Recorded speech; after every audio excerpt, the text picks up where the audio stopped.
Level 1, the unknown. You are not on anyone's list yet. You are a case number in a field office database that nobody checks twice. You're 28. The robbery was a small-town bank. 3 cameras. Face visible on 2 of them. You wore a hoodie. You forgot about the angle from the teller station. The FBI opens a file because federal law requires it, but you are one of 40 cases assigned to one agent who has more important things to do.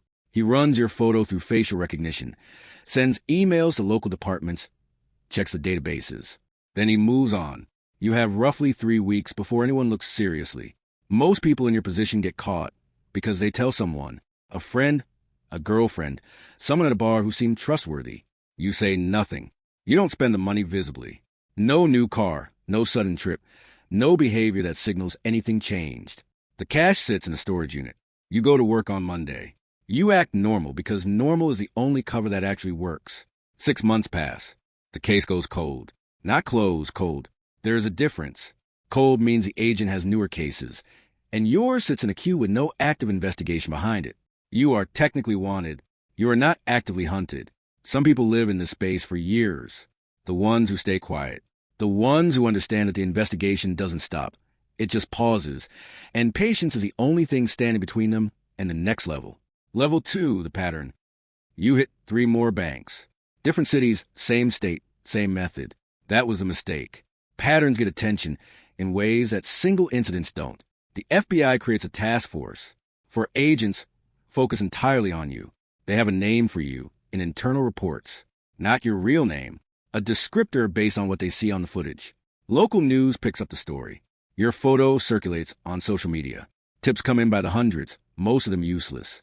You are spotted in Ohio and Florida and Montana simultaneously by witnesses who are completely certain. The task force filters the noise looking for the one tip that's real. You make your first serious mistake. You use your phone near a bank you're scouting, just checking a map.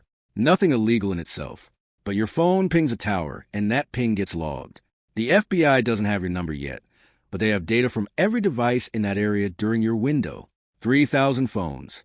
They will narrow the list every time you appear near a location. You don't know this. You think you're being careful. You vary your targets. Change your appearance. Never hit the same region consecutively. Digital exhaust is building in databases you cannot see. Every ping, every camera, every transaction in the wrong place at the wrong time adds to a picture that is slowly becoming you. The net has no visible edge. You won't feel it tightening until it's already closed. Level 3, the federal priority. Everything changes on a Tuesday morning in March. A robbery goes wrong. A security guard draws a weapon. You draw yours first. He survives, barely. But the charge is no longer just theft. It's attempted murder. Federal priority shifts immediately. The task force triples. An intelligence analyst is assigned exclusively to your case. She does nothing for the next 4 months except build a profile of you, where you strike, when you strike, the gaps between incidents, the geographic logic you think is random but isn't. Humans are structurally bad at randomness. We create patterns without intending to. She sees them before you know they exist. Your face goes on billboards. A reward is posted. Your photo appears on the FBI website. Not the most wanted list yet, but you're visible now in a way you weren't before. The media gives you a name. Something that sounds dangerous. News cycles pick you up on slow news days. You become a narrative, a face with a story attached. Tips flood in. One of them comes from someone who recognizes the way you hold a weapon in the footage. A specific stance. A specific grip. She doesn't call immediately. She sits with it for 2 days. Then she calls. The FBI is at her door within hours. They now have a name. Yours. Level 4, the manhunt. They know who you are. They know where you grew up, where you went to school, who your family is. Agents visit your parents, your sibling, former employers, people you went to high school with. Your mother says she doesn't know where you are, which is true. Your brother says nothing and closes the door. Your bank accounts are frozen. Your email is monitored. Every digital footprint you left in the years before this gets examined. Known associates get surveillance. The assumption is that isolation will break you eventually, and you'll make contact.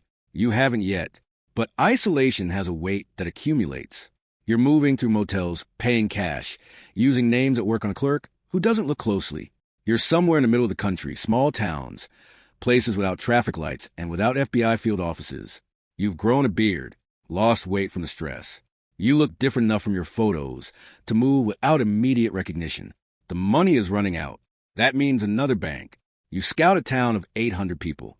One bank, 2 employees, no traffic camera within 4 miles. You're betting the task force is focused on cities. You're right about that. You're wrong about everything else. The robbery takes 4 minutes. You're 3 counties away before the local sheriff gets the description. But the bank installed a new security system the previous month. It captures your eyes, your gait, the specific way you move through a door. The footage uploads automatically to a federal database. The match returns in 17 minutes. The task force knows your general location. Not exactly. Close enough. Roadblocks go up across the region. A helicopter launches. Local departments across 3 states receive your photo and last known direction. Your burner phone pings a tower 6 miles from the bank. They triangulate your heading.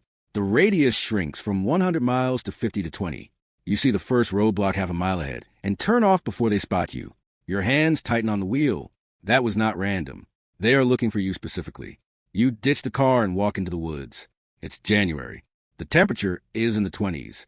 Level 5, the fugitive. You survive 3 days on frozen ground. You build fires before dawn and extinguish them before light. You ration what you have. Water freezes. You melt snow in your hands and drink it knowing it's lowering your core temperature and having no alternative. On the 3rd night, you see a farmhouse through the trees. 1 vehicle. No movement for an hour. You need warmth more than you need caution.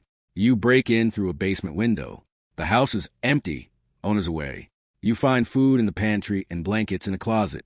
You stay 2 days with the lights off, eating carefully. Try and become invisible inside someone else's walls.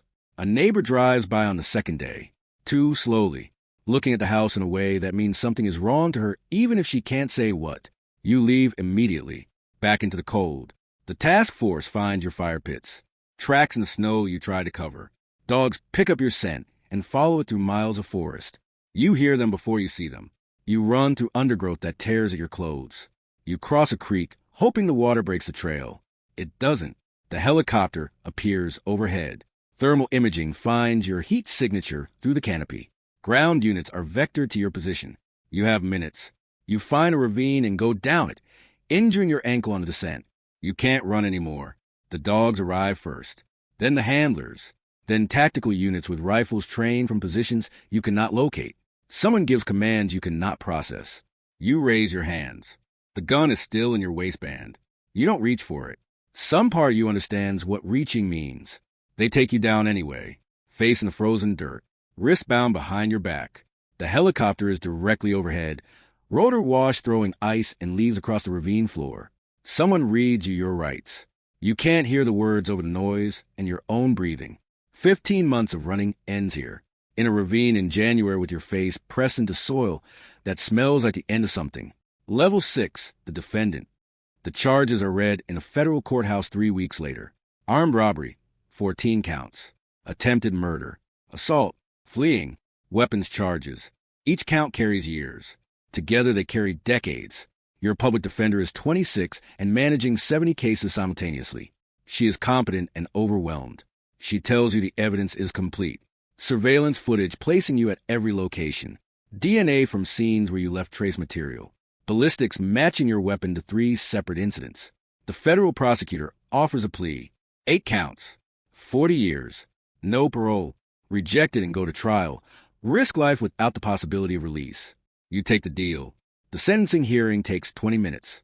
The judge reads the charges, asks if you understand, sentences you to 40 years in a federal facility. You will be 71 at release. If you survive that long. The bus to USP Leavenworth takes 11 hours. You are shackled to 8 other inmates who don't speak. The facility appears on the horizon like a structure built specifically to communicate permanence. 30-foot concrete walls, guard towers at each corner, razor wire that catches a light in a way that would be beautiful in any other context.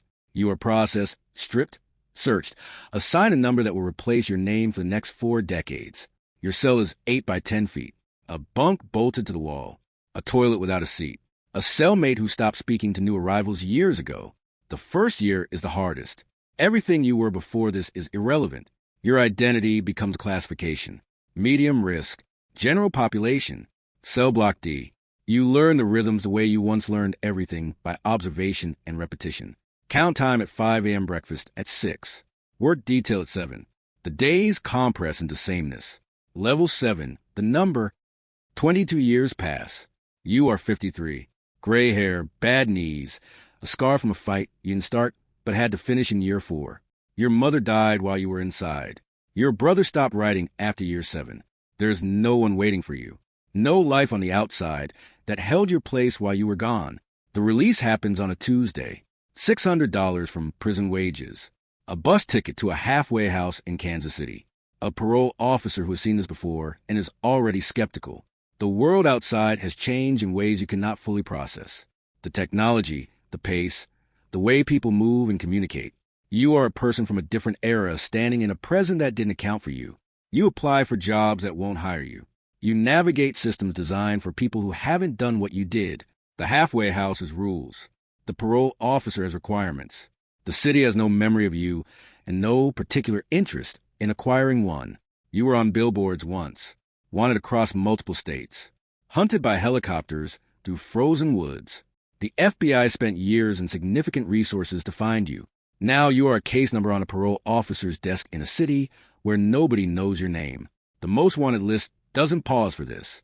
New names replace old ones. New faces on new posters in new post offices that nobody reads. Right now, somewhere, a case file is being opened on someone who thinks they were careful, who thinks they covered their tracks, who doesn't know yet that the digital exhaust is already building, that the pattern is already forming, that the net has no visible edge. The machine that found you is still running. It always is. It just gets new cases.